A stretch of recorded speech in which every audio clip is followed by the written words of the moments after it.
Hello friends, कैसे हैं आप लोग? बड़े एकदम फर्स्ट क्लास। तो बच्चे, लास्ट क्लास में एक बड़ा इंपॉर्टेंट डिस्कशन हमने किया था। हमने डिस्कशन किया था एरर एनालिसिस में प्रोपेगेशन ऑफ एरर, और प्रोपेगेशन ऑफ एरर में हमने एडिशन और सब्ट्रैक्शन की बात करी थी कि अगर किसी न्यूमेरिकल वैल्यू के अंदर एरर आ जाता है और हम एडिशन या सब्ट्रैक्शन का फॉर्मूला यूज करते हैं तो फाइनली उसको आगे कैसे सॉल्व किया जाता है। ठीक है, उसके ऊपर बेस हमने कुछ न्यूमेरिकल्स भी किए थे। ठीक है, अब इसी तरीके से हम कुछ आगे पढ़ेंगे और जो मैं आपको पढ़ाऊंगा उसके साथ में कोशिश करूंगा कि साथ में एग्जांपल भी सॉल्व हो। इन केस अगर आज टाइम थोड़ा कम रह जाता है तो नेक्स्ट क्लास में हम जरूर उसको सॉल्व करेंगे। तो आज जो हम डिस्कस कर रहे हैं, ये ध्यान रखिए कि इसका ऑर्डर थोड़ा सा ऊपर है पिछली वाली क्लास से, लेकिन आपको समझ में आ जाएगा। ये था हमारे पास error in product. Error in product का मतलब क्या होता है? मल्टीप्लिकेशन।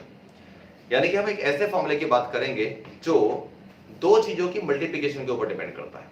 जैसे हमारे पास एक फॉर्मूला हो गया distance equal to speed into time. ठीक है, इसी तरीके से हमारे पास फॉर्मूला हो गया force equal to pressure into area. तो ऐसे जितने भी हमारे पास फॉर्मूले हैं जो मल्टीप्लिकेशन के ऊपर डिपेंड करते हैं, वो कैसे सॉल्व किए जाएंगे, उनका एरर कैसे सॉल्व किया जाएगा, उसी को हम सीखना चाहते हैं। ठीक है, तो देखिए स्टार्ट कैसे। डेरिवेशन की स्टार्टिंग बिल्कुल उसी तरीके से होगी जैसे कि हमने लास्ट क्लास में किया था। क्या लास्ट क्लास में किया था आपने? मैंने बताया था कि एक फॉर्मूला लिख लेते पहले कि लेट कोई एक फिजिकल क्वांटिटी थी x जो a इंटू बी के ऊपर डिपेंड करती है। कोई फिजिकल क्वांटिटी x थी जो a इंटू बी के ऊपर डिपेंड करती है। ठीक है, अब हम क्या लिखते हैं? Let absolute error in a। बिल्कुल वही सब चीज है। a में एब्सोल्यूट एरर अगर डेल्टा a होता है, absolute error in b is equal to delta b, then absolute error in x is equal to delta x। ये चीज बिल्कुल सिमिलर है, बिल्कुल वैसे ही जैसे कि आपने सम और डिफरेंस के अंदर किया था। ठीक है, अब आगे क्या लिखना होता है? Therefore x plus minus delta x। अगर मैं ये लिखता हूं तो ये क्या बनेगा?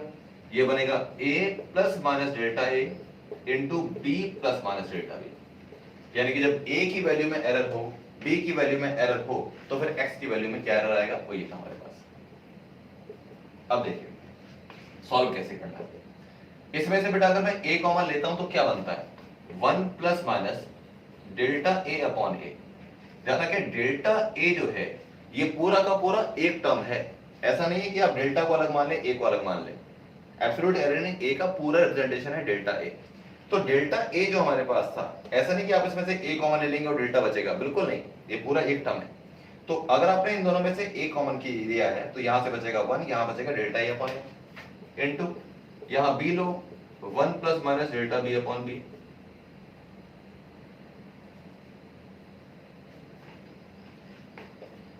इसी तरीके से बेटा अगर मैं x कॉमन लेता हूं यहां से तो आता है 1 plus minus delta x upon x। ये आगे थोड़ा सा और सॉल्व करें तो a और b को मैं साथ लिख लेता हूं, ab 1 plus minus delta a upon a into 1 plus minus delta b upon b। यहां पे क्या था? x 1 plus minus delta x upon x। अब मैं x से ab को कैंसिल कर सकता हूं। x से ab को कैसे कैंसिल कर पाऊंगा? ये लिखा देखो x इक्वल टू ab, तो इसका मतलब ab की वैल्यू अगर x है तो x से x कैंसिल कर लिया। क्या बचता है? 1 plus minus delta x upon x is equal to 1 plus minus delta a upon a। ठीक है, into 1 plus minus delta b upon b। अब अगर मल्टीप्लाई कर दे तो क्या बनता है? इसको मैं ऊपर लिखना चाहूंगा।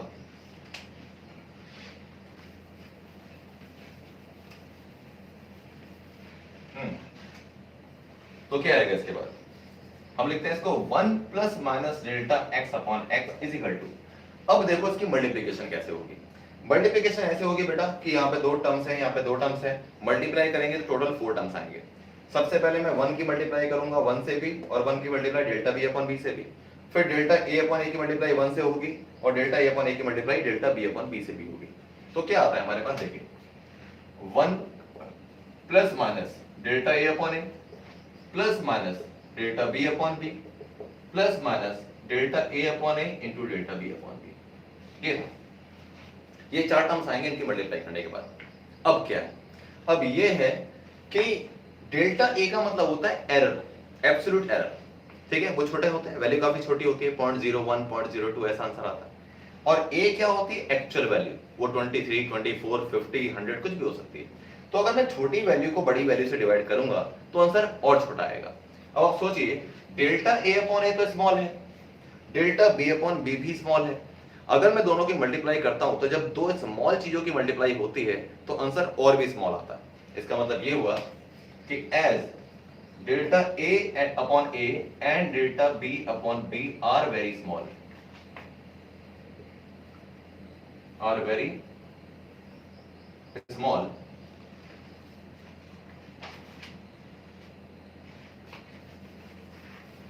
are very small, hence delta A upon A into delta B upon B can be neglected, जब चीज बहुत छोटी हो तो उसको आप छोड़ सकते हो। अगर इसको आपने नेगलेक्ट कर दिया तो अब आपके पास क्या बचा, अब आपके पास बचा 1 plus minus delta x upon x, बल्कि मैं इस स्टेप में 1 से 1 कैंसिल अगर कर दूं तो एक स्टेप बच जाएगा हमारा। क्या बचता है हमारे पास, plus minus delta x upon x is equal to plus minus delta A upon A plus minus delta B upon B, ये आया हमारे पास। ठीक है, अब फिर वही बात है कि इसके कितने पॉसिबल आंसर हो सकते हैं। अब जो मेरे पास चीज आई है plus minus delta A upon A plus minus delta B upon B, इसके कितने पॉसिबल आंसर हो सकते हैं। इसकी 4 पॉसिबिलिटी हो सकती है, दोनों पॉजिटिव दोनों negative, first positive second negative, first negative second positive. इसका मतलब ये हुआ कि इन 4 में से मैक्सिमम क्या आएगा, जैसा हमने लास्ट क्लास में बात किया था, मैक्सिमम तब होता है व्हेन बोथ आर पॉजिटिव और बोथ आर नेगेटिव। तो मैक्सिमम एरर की अगर मैं बात करूं तो आता है delta x upon x is equal to plus minus delta A upon A plus delta B upon B. इसको हम ऐसे लिख लेते हैं। ठीक है, अब फाइनली आप क्या लिख सकते हो, plus minus delta X equal to, क्योंकि डेल्टा एक्स ही निकालना था, एक्स की मल्टीप्लाई उधर हो जाएगी तो plus minus X delta A upon A plus delta B upon B. तो इस फॉर्मूले को आप इस फॉर्म में या फिर ऊपर वाली फॉर्म में, किसी भी फॉर्म में याद कर सकते हो, जिस भी फॉर्म में आप कंफर्टेबल महसूस करें। ठीक है, ऊपर वाली ये फॉर्म हालांकि ज्यादा कंफर्टेबल लगती है क्योंकि जैसा यहां लिखा है वैसा ही यहां लिखा हुआ है, इसलिए इजी होता है लर्न करना। ठीक है, तो जब हम मल्टीप्लिकेशन की बात कर रहे होते हैं, प्रोडक्ट का कोई फॉर्मूला होता है तो उसमें एरर निकालने का फॉर्मूला ऐसे निकलता है, आपको ये सब चीजें निकालनी होती है। अब किसी एग्जांपल से इसको समझते हैं कि किस तरीके से ऐसा किया जाएगा। तो ध्यान रखिए, फॉर्मूला ध्यान रखिए, delta x upon x is equal to plus minus delta A upon A plus delta B upon B. This is the formula for the calculation of error in multiplication. ठीक है, अब बात करते हैं कि इसके ऊपर न्यूमेरिकल कैसा बन सकता है।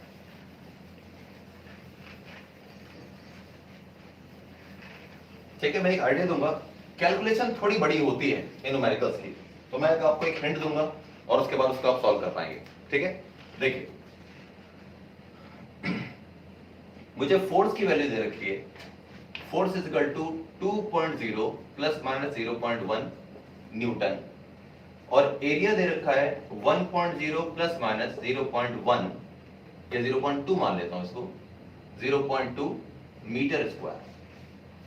ये फोर्स की वैल्यू दे रखी है आपको और ये एरिया की वैल्यू दे रखी है विद एरर लिमिट्स, और आपसे पूछा है calculate the value of pressure with error limits. तो प्रेशर का फॉर्मूला बेसिकली क्या होता है, सोचिए कुछ गड़बड़ है क्या इसके अंदर, हो सकती है। प्रेशर का फॉर्मूला फोर्स अपॉन एरिया है, तो अगर मैं फोर्स अपॉन एरिया लगाता हूं तो ये मल्टीप्लिकेशन का फॉर्मूला नहीं हुआ, तो गलती पकड़ में आई। गलती ये थी कि मुझे अगर मल्टीप्लिकेशन के फॉर्मूले को चेंज करना है इसमें, तो pressure is equal to force into area लिखना पड़ेगा। तो कोई बात नहीं, एक सिंपल सी बात है, मैं एक हल्का करेक्शन करता हूं, यहां प्रेशर लिख देता हूं और यहां न्यूटन पर मीटर स्क्वायर, हो गया। कोई बात नहीं, प्रेशर और एरिया की वैल्यू ले लेते हैं, और आपसे पूछा क्या है, कैलकुलेट फोर्स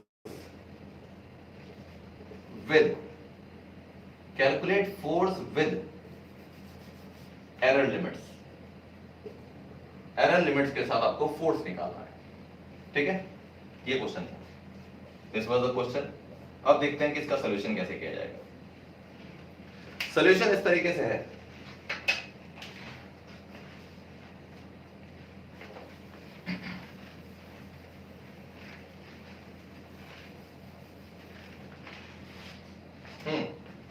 सबसे पहले मैंने आपको कि जब भी कोई क्वेश्चन इस तरीके से आ जाए तो आपको क्या करना होता है, ये हो गया मेरे पास P और ये हो गया डेल्टा P, इस तरीके से ये हो गया A और ये हो गया डेल्टा A, मतलब A की जगह मैं ये रखूंगा तो डेल्टा A की जगह ये रखूंगा। सबसे पहला काम तो ये था।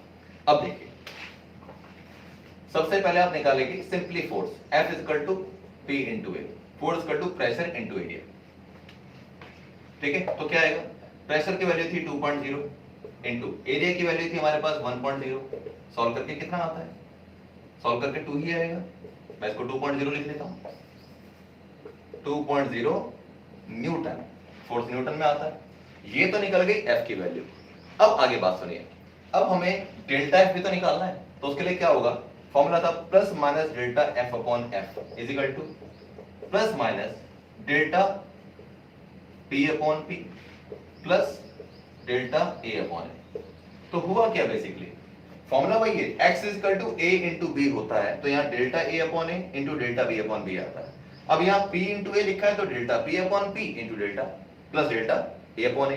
अब इन सब की वैल्यू पुट कर दीजिए, f की वैल्यू हम निकाल चुके हैं 2.0 is equal to plus minus delta p की वैल्यू क्या है मेरे पास, डेल्टा p की वैल्यू है मेरे पास 0.1, p की वैल्यू कितनी है, वो 2.0 है, प्लस डेल्टा ए की वैल्यू कितनी है 0.2 अपॉन ए की वैल्यू कितनी है 1.0।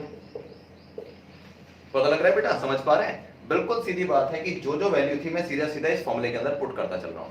ओके, अब क्या आता है मेरे पास answer, plus minus delta F upon 2.0 is equal to plus minus, पहले इसको सॉल्व कर लेते हैं।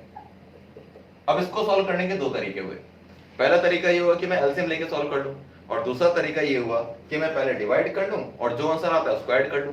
जिस भी तरीके से आप करना चाहें तो कंफर्टेबली आप जैसे हो वैसा कर सकते हैं।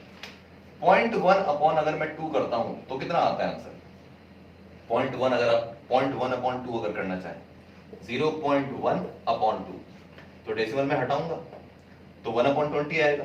1 अपॉन 20 कितना होता है, पॉइंट लगाऊंगा तो 0 आएगा, फिर 0 लगाऊंगा तो 0 आएगा, तो 5 टाइम्स आएगा, तो आंसर आएगा 0.05 प्लस 0.2 अपॉन 1, तो बेसिकली 1.01 ही तो है, तो 0.2 अपॉन जब मैं 1 करूंगा तो मेरे पास 0.2 ही तो आंसर आएगा। तो मेरे पास आंसर कितना आ गया, आंसर आ गया मेरे पास प्लस माइनस 0.25। ठीक है बेटा, क्योंकि 0.20 हुआ बेसिकली और ये 0.05 था, दोनों का आप ऐड करेंगे, आ जाएगा।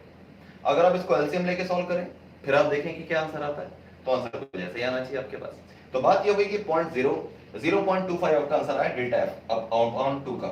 तो अब डेल्टा एफ कितना आता है, डेल्टा एफ आता है प्लस माइनस 0.25 इंटू 2.0, तो सॉल्व करके कितना आ गया 0.25 की जब मैं 2 से मल्टीप्लाई करूंगा तो मेरे पास आंसर आएगा 0.50, ये आंसर आता है plus minus 0.50, this is delta F. अब जब डेल्टा एफ मेरे पास आ गया और एफ भी आ गया तो मुझे फाइनल आंसर अब लिखने में कोई दिक्कत नहीं है। अब कैसे लिखेंगे उसको,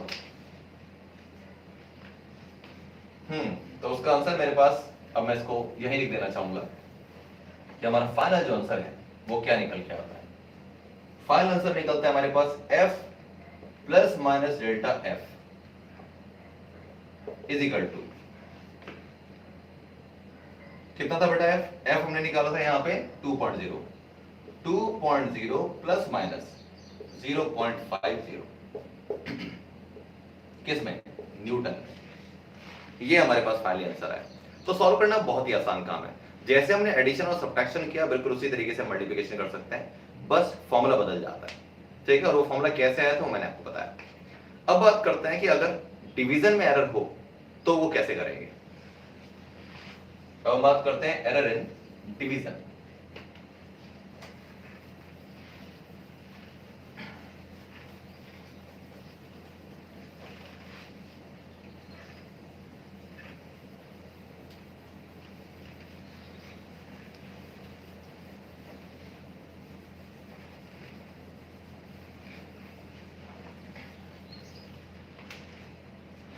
एरर इन डिवीजन,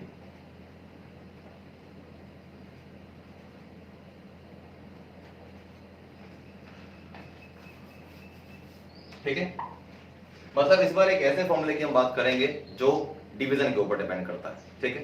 तो फॉर्म क्या होगी, लेट कोई एक फिजिकल क्वांटिटी x थी जो a अपॉन b के ऊपर डिपेंड करती है, और physical quantity x is equal to a upon b, ऐसा कोई फॉर्मूला था।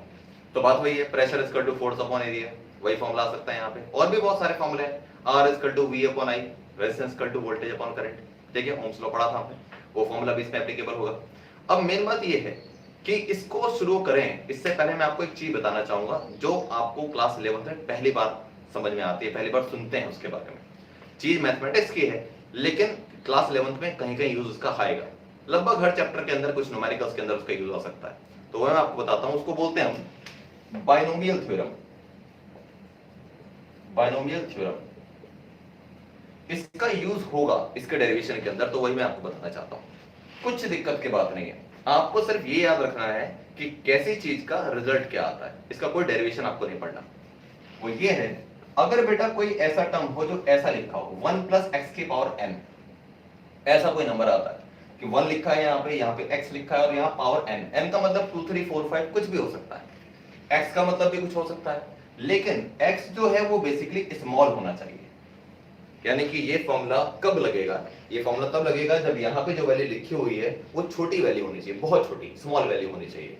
और यहाँ पर n जो है वो कोई भी पावर हो सकती है, ठीक है। n का मतलब ये नहीं कि सिर्फ n ही रहेगा, वो n की जगह 5 भी हो सकता है, 10 भी हो सकता है, 15 भी हो सकता है, कुछ भी हो सकता है। तो ऐसे में इसका जो एक्सपेंशन आता है वो ये आता है 1 plus nx upon factorial 1, factorial 1। मैं बताऊंगा, ये नया टर्म है आपके लिए, इसका मतलब क्या होता है, बहुत सिंपल है, nx upon factorial 1 plus n into n minus 1 x square upon factorial 2 plus n into n minus 1 n minus 2 x cube upon factorial 3। मैं जानता हूं कि आपके दिमाग में बड़ी अजीब सी बातें होंगी, आपको लगेगा कि सर ये बड़ी अजीब सी चीज है, ये क्या आपने अजीबोगरीब बता दिया, ये तो बड़ा टफ दिख रहा है। ये टफ नहीं है, इसको याद करने का मैं आपको तरीका सिखाता हूं कि इसको कैसे हम इजीली लर्न कर सकते हैं।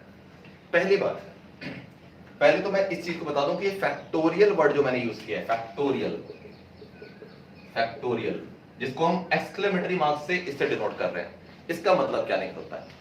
अगर फैक्टोरियल 1 लिखा है तो इसका मतलब है 1, अगर फैक्टोरियल 2 लिखा है तो इसका मतलब है 2 इंटू 1, अगर फैक्टोरियल 3 लिखा है तो इसका मतलब है 3 इंटू 2 इंटू 1। पता लग गया, जो भी फैक्टोरियल लिखा हुआ है उस नंबर से लेकर रिवर्स में आप मल्टीप्लाई करते चले जाइए 1 तक। यानी कि फैक्टोरियल 4 का फॉर्मूला हो गया 4 इंटू 3 इंटू 2 इंटू 1, फैक्टोरियल 5 हो गया 5 इंटू 4 इंटू 3 इंटू 2 इंटू 1। ये तो फैक्टोरियल का मतलब होता है, ठीक है बेटा। तो इसका मतलब अब इनकी कैलकुलेशन में आपको कोई दिक्कत नहीं है। अब दूसरी बात बताऊं इसको कैसे याद किया जाए फॉर्मूले को। पहली चीज तो 1 लिखी है, उसकी टेंशन मत लीजिए। यहां पे जरा पावर देखो, अगर x में कुछ लिखा नहीं है तो इसका मतलब उसकी पावर 1 है, तो एक n आ गया और x की पावर 1 हो गई, तो नीचे भी 1 लिखा हुआ है, ठीक है। अब आगे चेक करो, n तो लिखा था यहाँ पे, x की पावर 1 थी, नीचे 1 था। अगले स्टेप में क्या आता है, n आता है और उससे एक नंबर कम हो जाता है, n के पहले का नंबर क्या होगा, n-1, ठीक है। और साथ में क्या हो, 2 टर्म आ गए ना, तो पावर 2 हो गई और नीचे भी 2 हो गया।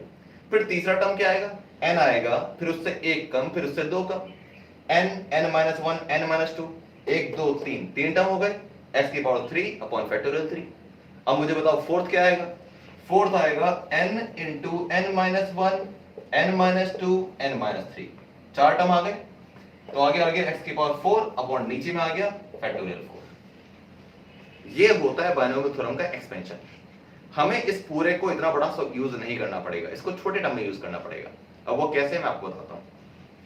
अगर x की वैल्यू बहुत छोटी हो, जैसे कि हमने बोला है कि x की वैल्यू को हमको स्मॉल लेना है, अगर x की वैल्यू बहुत छोटी हो तो x स्क्वायर और छोटा आ जाएगा। जैसे 0.1 का जब आप स्क्वायर करते हैं तो आंसर आता है 0.01। अब 0.01 तो उससे भी 10 गुना छोटा हो गया, ठीक है। तो इसका मतलब ये हुआ कि अगर x स्मॉल है तो x स्क्वायर और स्मॉल होगा, x क्यूब और स्मॉल हो जाएगा, x की पावर 4 और स्मॉल हो जाएगा। जितनी पावर बढ़ाओगे उतना छोटा होता चला जाएगा। तो इसका मतलब ये होता है कि हम ये लिखते हैं expanding binomially and leaving higher order term, यानी कि बाइनोमियल थ्योरम के हिसाब से एक्सपेंड करिए और जितनी ज्यादा ऑर्डर वाले टर्म है, जिनकी पावर ज्यादा है, उनको आप छोड़ दीजिए। इसका मतलब किस किस को छोड़ सकते हैं? इसको छोड़ सकते हो, इसको छोड़ सकते हो, इसको छोड़ते हो, तो क्या बचेगा? बचेगा मेरे पास 1 plus N X upon factorial 1। तो अगर मैं इसी को सॉल्व कर लूं कि 1 plus N X upon factorial 1 क्या आता है, तो 1 प्लस एन एक्स फैक्टोरियल 1 का मतलब क्या था? फैक्टोरियल 1 का मतलब था 1, तो अगर मैं इसको 1 रख दूं तो आंसर क्या आता है? 1 प्लस एन एक्स। इसका मतलब ये हुआ कि किसी भी क्वेश्चन में अगर 1 प्लस एक्स की पावर n लिखा है, तो मैं बायनोमियल थ्योरम से अगर इसको एक्सपेंड करता हूं और हायर ऑर्डर टर्म छोड़ देता हूं, तो मैं इसको कैसे लिख सकता हूं? 1 प्लस एक्स की पावर n को सीधा 1 प्लस एन एक्स लिख सकता हूं। इसका मतलब ये हो गया कि अगर मेरे पास लिखा है 1 प्लस एक्स की पावर 3 और मैं इसको बायनोमियल थ्योरम से एक्सपेंड करना चाहता हूं और हायर ऑर्डर टर्म छोड़ना चाहता हूं, तो मेरे पास क्या आएगा? 1 प्लस 3 आगे आ जाएगा। देखो 1 प्लस एक्स की पावर n से आया 1 प्लस एन एक्स। इसका मतलब ये जो पावर होती है वो यहां मल्टीप्लाई हो जाती है। इसका मतलब है 1 प्लस एक्स की पावर 3 को हम लिखेंगे 1 प्लस 3x। सिंपल। इसी तरीके से अगर मान लो यहां 1 प्लस एक्स की पावर माइनस 4 होता, तो क्या होता? माइनस 4 की मल्टीप्लाई अगर मैं यहां कर दूंगा तो यहां आ जाएगा 1 माइनस 4x। तो आपको बस ये ध्यान रखना है कि ऐसे किसी टर्म को ऐसे लिखा जा सकता है बायनोमियल थ्योरम से, वो हम यूज करेंगे। ठीक है, अभी इस डेरिवेशन के अंदर, डेरिवेशन में यूज होगा, न्यूमेरिकल में कहीं कहीं यूज होगा। ठीक है बच्चे, तो चलिए अब पढ़ते हैं कि इसका डेरिवेशन कैसे होगा, डिवीजन वाले केस में डेरिवेशन कैसे किया जाता है। ठीक है, देखते हैं।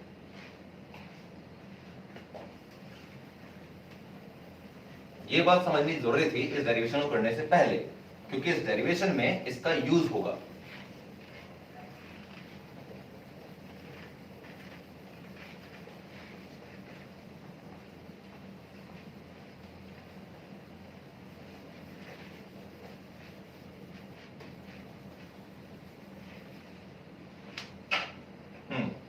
अब देखिए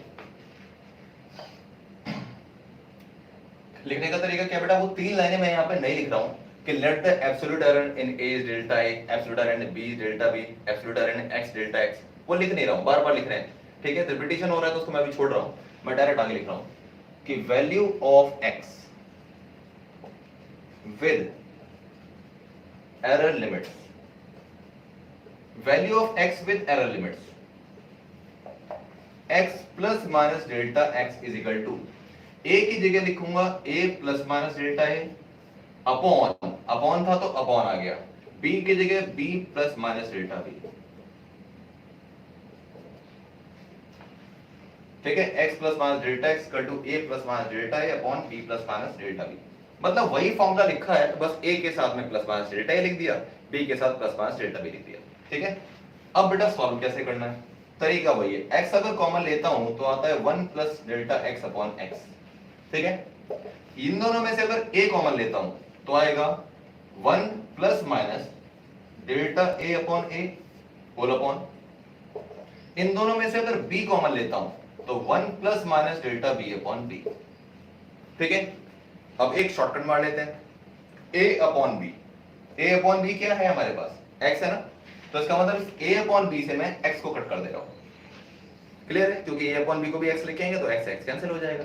अब next step, 1 plus minus delta x upon x is equal to 1 plus minus delta a upon a, ये बचा है। अब ये डिनोमिनेटर में है, अगर इस डिनोमिनेटर वाले को मैं ऊपर लेके जाऊं तो क्या होगा? 1 plus minus delta b upon b की power minus 1, 1 plus minus delta B upon B की पावर माइनस 1। क्यों? नीचे कोई चीज थी, बाय डिफॉल्ट किसी के पास पावर 1 तो होती ही है, तो नीचे का प्लस 1 वाला जब ऊपर जाएगा तो माइनस 1 हो जाएगा। ये बात क्लियर है? ये तो ऊपर ही था इसलिए इसकी पावर 1 ही रहेगी, प्लस 1, लेकिन ये जब नीचे से ऊपर जाएगा तो पावर उल्टी हो जाएगी, यानी कि 1 की जगह माइनस 1 आ जाएगा। अब क्या है हमारे पास? अब बेटा इसको आपको सॉल्व करना है, तो इसको कैसे सॉल्व करें? इसको सॉल्व करने के लिए मैंने आपको कहा था कि मैं बायनोमियल थ्योरम यूज करूंगा। आपको दिख रहा है कि बायनोमियल थ्योरम कहां लग सकती है? बायनोमियल थ्योरम लग सकती है यहां, 1 plus minus delta B upon B power minus 1। ये जो पूरा टर्म है ये है स्मॉल टर्म, जैसे लिखा था मैंने 1 प्लस एक्स की पावर n, जहां पे x स्मॉल है, तो इसका आंसर क्या आता है? 1 plus N X, power multiply हो जाती है। इसी तरीके से जब मैं 1 plus minus delta B upon B की पावर -1 को सॉल्व करूंगा तो ये -1 जो पावर है वो आगे मल्टीप्लाई हो जाएगी। तो फर्क क्या पड़ेगा? वैल्यू में तो कोई फर्क नहीं पड़ेगा, डेल्टा बी अपॉन बी ही आएगा।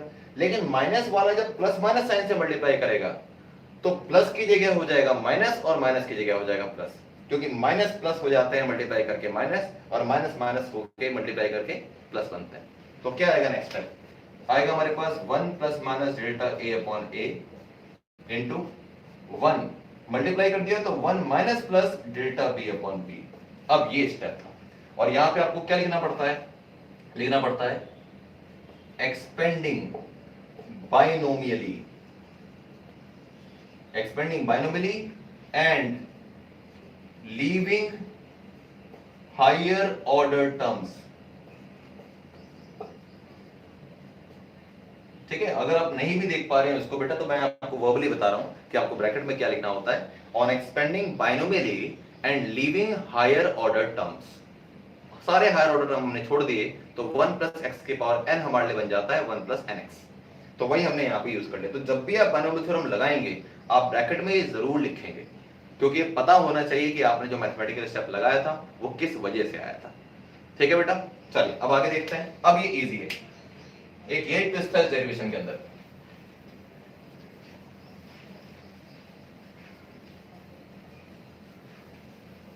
अब देखिए, अब ये जो मेरे पास टर्म आगे मैं मल्टीप्लाई कर देता हूं अंदर, तो 1 plus minus delta x upon x is equal to, जब इसकी मल्टीप्लाई करूंगा मैं तो आएगा 1 plus minus delta A upon A minus plus delta B upon B plus minus delta A upon A into delta B upon B.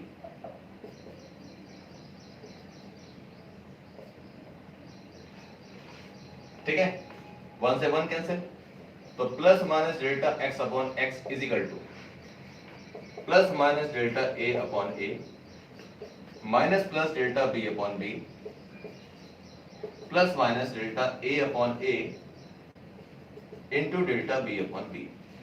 अब आपके दिमाग में ये बात हो सकती है कि plus minus delta A upon A था, ये minus plus delta B upon B है, तो मल्टीप्लाई करके ये साइन कैसे आ गया? सीधा प्लस माइनस, कुछ भी कर सकते हैं, प्लस माइनस आएगा या माइनस प्लस, दो ही तो पॉसिबिलिटी है। मैटर इसलिए नहीं करता यहाँ पे क्योंकि अल्टीमेटली आपको उसको नेग्लेक्ट करना है। नेग्लेक्ट क्यों करना है? बिल्कुल लास्ट वाले डेरिवेशन की तरह कि delta A upon A was small, delta B upon B was small, therefore their product will be very small and hence we can neglect it। Means as delta a upon a and delta b upon b are very small, hence it can be neglected, hence delta a upon a into delta b upon b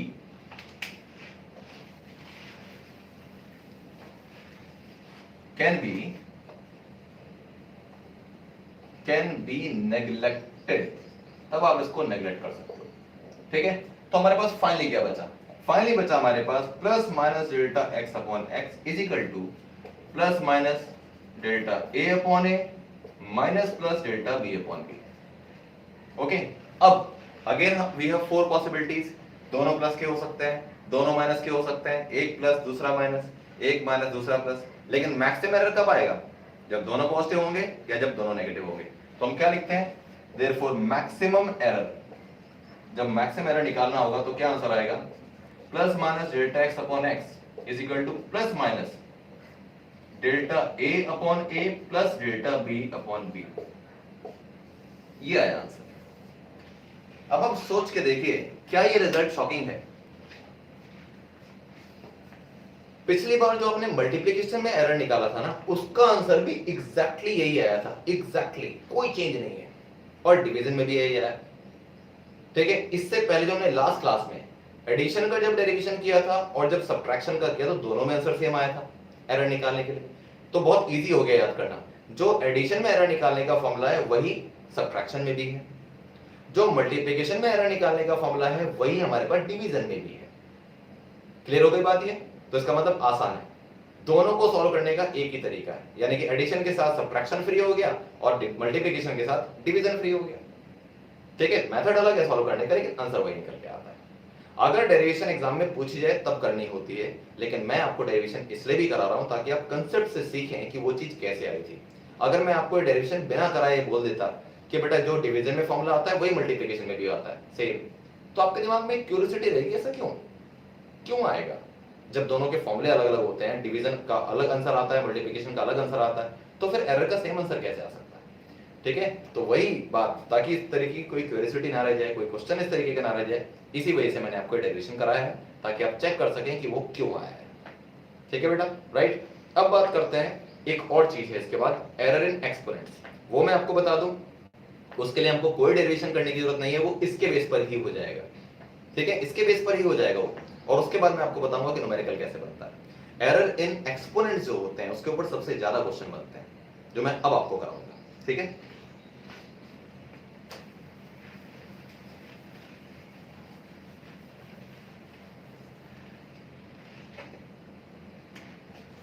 error in exponents.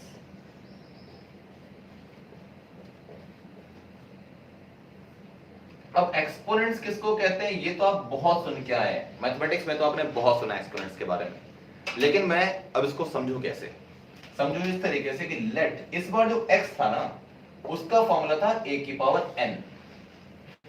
आप याद करिए कि अभी तक मैंने multiplication और division में जो फॉर्मूला बताया था, x equal to a into B और x equal to a upon B, इसमें कोई पावर नहीं ली थी किसी की, यानी कि a का स्क्वायर नहीं था, b का क्यूब नहीं था, ऐसा कुछ नहीं था, a की भी पावर 1 थी और b की पावर भी 1 थी।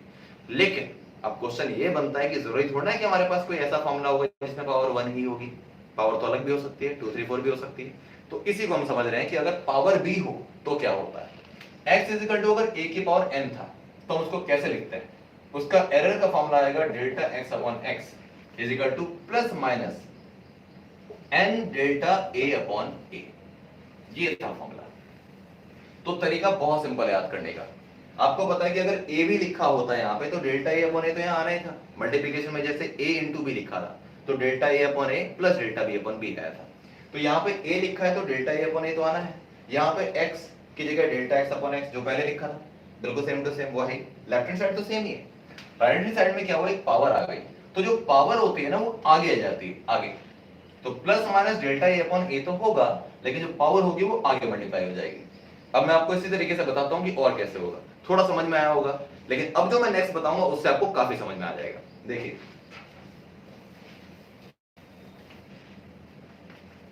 अगर x का फॉर्मूला मेरे पास है a क्यूब b स्क्वायर, अब सुनिए क्या होगा, a क्यूब b स्क्वायर है तो मैं इसको लिखूंगा delta x upon x, error निकालने का फॉर्मूला ये रहेगा, is equal to plus minus bracket लगाइए, a की पावर में 3 था तो पहले मैं 3 लिख लूंगा, delta a upon a plus b की पावर में 2 था तो पहले 2 आएगा और फिर डेल्टा b अपॉन b। ये तो आपको पता है कि मल्टीप्लिकेशन का ही फॉर्मूला है, तो मल्टीप्लिकेशन में delta a upon a plus delta b upon b तो आता ही है, जो पावर होती है ना उसको हम आगे लिख देते हैं।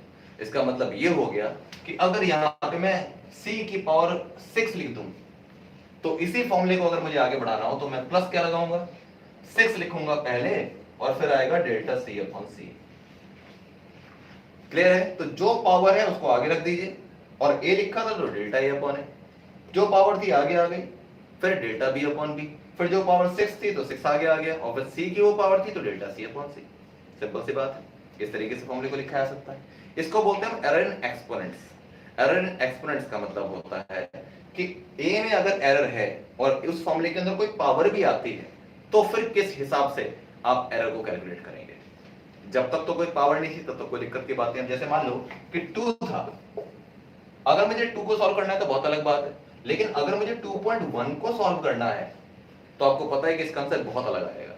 तो अगर इस चीज में कोई दिक्कत है, इस फॉर्मूले यहाँ पे a की जगह कोई दिक्कत है और तब उसमें पावर है तो एरर कैसे निकालेंगे, ये उसका तरीका है। एक्सपोनेंट में पावर नहीं, एक्सपोनेंट में गलती नहीं होती नॉर्मली।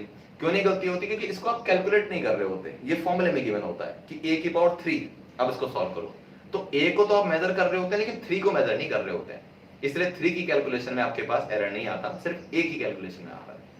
ठीक है, इसलिए हम a के एरर के हिसाब से बताते हैं कि कैसे कैसे आगे किया जाएगा। ओके बेटा, तो ये आपको फॉर्मूला ध्यान रखना है कि जब इस तरीके का फॉर्मूला होता है तो ये फॉर्मूला बनता है, इस तरीके का फॉर्मूला होता है तो ये फॉर्मूला बनता है।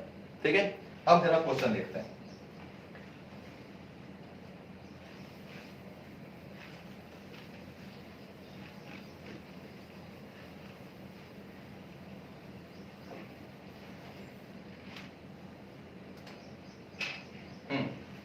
अब हमारे पास क्या है, क्वेश्चन का मैं एक टाइप ले लेता हूं।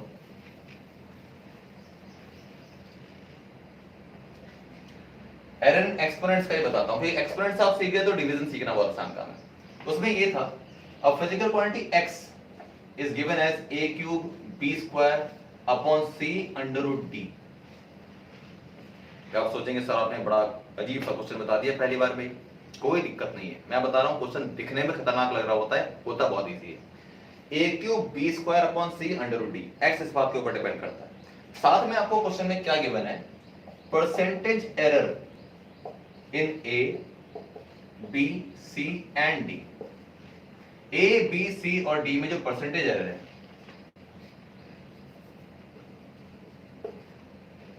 R 2%, 5%, 3%, 4% respectively.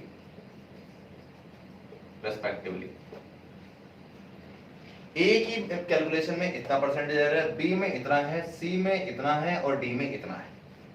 ठीक है, थोड़ा आपको अलग दिख रहा होगा, लेकिन मैं आपको बताता हूँ ये क्वेश्चन बहुत ही इजी है। मतलब आपको लगेगा कि यार ये तो 11th क्लास का ही क्वेश्चन नहीं लग रहा, बड़ा इजी क्वेश्चन है, 10th क्लास का बच्चा भी करेगा। तो आपसे क्या पूछा है, कैलकुलेट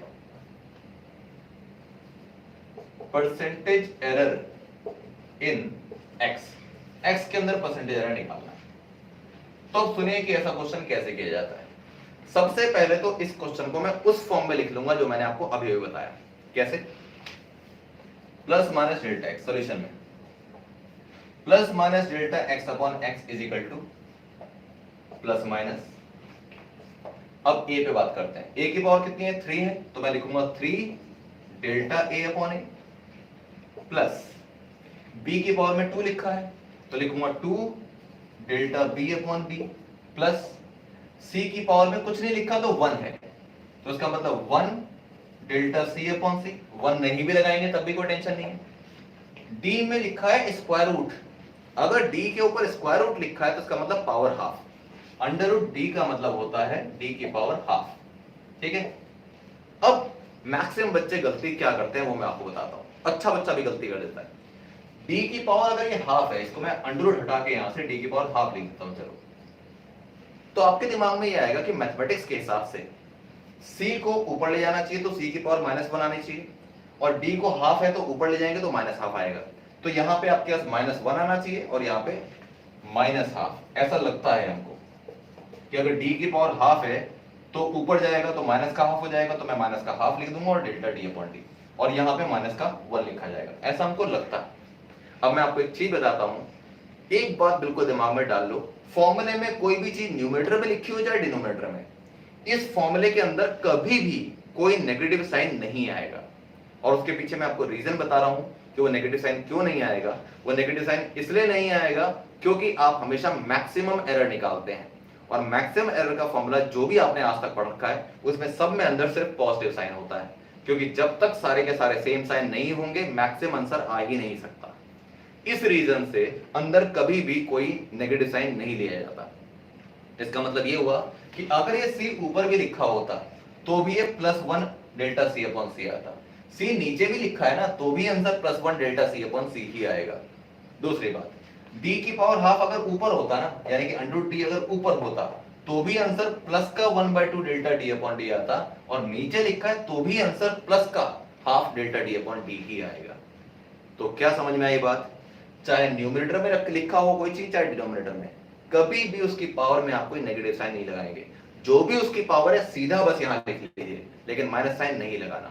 c की पावर 1 थी तो 1 आ गया, d की पावर हाफ थी तो सीधा हाफ, -हाफ बिल्कुल नहीं लगाना। ठीक है, और ध्यान रखना अगर क्वेश्चन में आपको यहां पर -हाफ दे भी रखा है, बाई चांस दे रखा है मान लो -हाफ, तो भी नहीं लगाना, सिर्फ प्लस ही हाफ लेंगे। ये बात समझ में आ रही? और रीजन क्या दिया मैंने, because we are calculating maximum error, और मैक्सिमम एरर निकालने के लिए ये बात बिल्कुल जरूरी है कि आप इसके अंदर कभी भी कोई डिफरेंस वाला साइन ना लें, सबको ऐड करना है, माइनस नहीं करना। ठीक है बेटा, राइट? तो चलिए ये हमारे पास आ गया। अब 3 स्टेप के अंदर एक क्वेश्चन हो जाएगा, अब वो ये है, हमको निकालना है percentage error in x।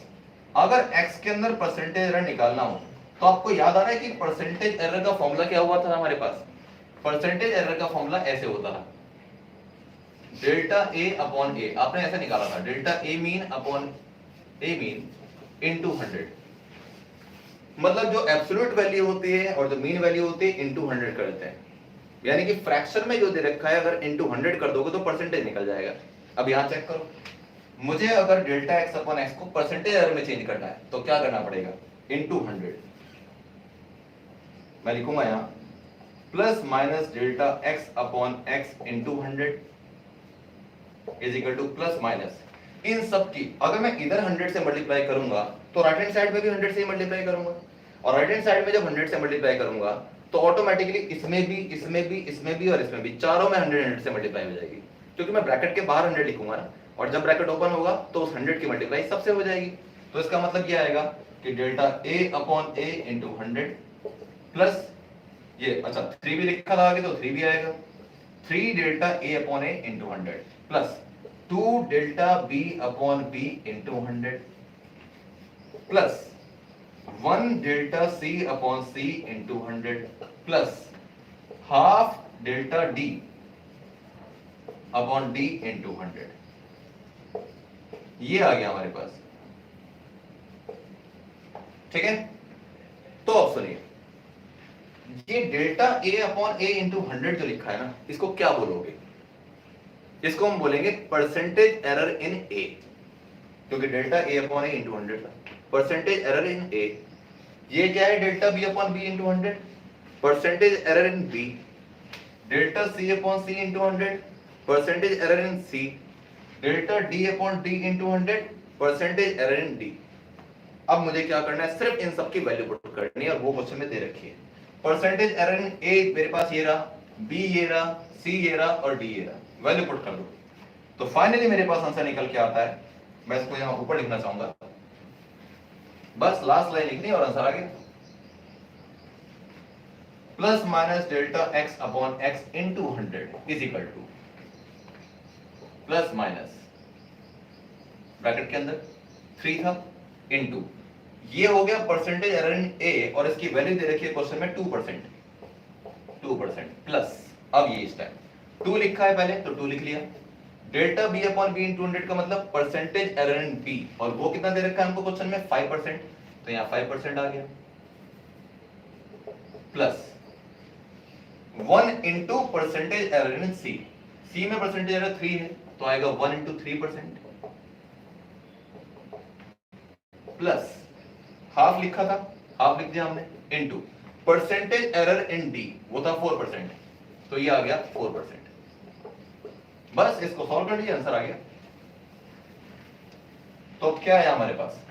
Plus minus delta x upon x into 100 is equal to plus minus 3 2 जा 6 हो गया 6%, प्लस 2 5 जा 10%, ठीक है, प्लस 1 इंटू 3 3%, प्लस 2 से 4 कैंसिल हो जाएगा 2 टाइम्स में तो आएगा 2%।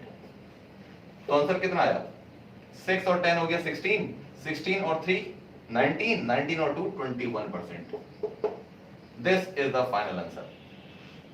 तो बहुत सीधा सा क्वेश्चन है, जब भी आपको x is equal to a raise power something, b raise power something, c raise power something, d raise power something, सब कुछ भी दे रखा है इस तरीके से, और परसेंटेज एरर पूछ रखा है, तो सबसे पहले क्या करेंगे? Delta x upon x is equal to plus minus delta a upon a plus, और जो भी उसकी पावर होगी उसके सामने आ जाएगी, power into delta a upon a plus power into delta b upon b, इस फॉर्म में लिख लेंगे हम उसको, और उसके बाद सबको 100 से मल्टीप्लाई करना है ताकि परसेंटेज एरर निकल के आ सके। बस उसके बाद उसकी वैल्यू पुट कर देनी है, इजी, 4 या 5 लाइन के अंदर ये क्वेश्चन खत्म हो जाता है। लेकिन ये सबसे इंपॉर्टेंट क्वेश्चन की कैटेगरी में है, इस बात का आप ध्यान रखिए। तो जैसे मैंने आज आपको मल्टीप्लिकेशन के एरर के क्वेश्चन कराए हैं, डिवीजन के क्वेश्चन भी बिल्कुल वैसे होते हैं, एक्सपोनेंट्स के क्वेश्चन कुछ अलग तरीके से होते हैं, वो मैंने आपको बता दिया यहाँ पे, ठीक है बेटा। तो नेक्स्ट क्लास में हम बात करेंगे कुछ और न्यूमेरिकल्स की, ठीक है, साथ में कुछ न्यूमेरिकल डिस्कस करूंगा एरर एनालिसिस के। जो भी आपके प्रॉब्लम हो वो आप मुझे भेज सकते हैं, उनको मैं कोशिश करूंगा कि मैं क्लास में उसको डिस्कस करूं। और दूसरी बात यह है कि उसके बाद जो लास्ट सेगमेंट बचता है इस चैप्टर का, मेजरमेंट्स, जिसमें छोटी छोटी बहुत सारी चीजें हैं, उसको हो सकता है कि हम नेक्स्ट क्लास में शुरुआत करें। बाई चांस अगर वो नेक्स्ट क्लास में नहीं भी होता due to numericals of error analysis, तो हम उसको नेक्स्ट टू नेक्स्ट क्लास में करेंगे, ठीक है, अभी डिपेंड करता है टाइम के ऊपर। बाकी आप लोग मेरा बहुत अच्छा साथ दे रहे हैं, मुझे इस बात की बहुत खुशी है। बस साथ साथ आप न्यूमेरिकल करते चले जाइए, क्योंकि स्कूल से आपके फरमान आ ही गया होगा कि आपकी क्लास 11 शुरू होने वाली है या हो जाएगी। तो मैंने कहा था ना कि आफत तो आनी ही है, वो कब आनी है वो डिपेंड करता है। तो आफत से पहले अपने आप को तैयार कर लो। ठीक है जी बेटा, ओके देन, टेक केयर।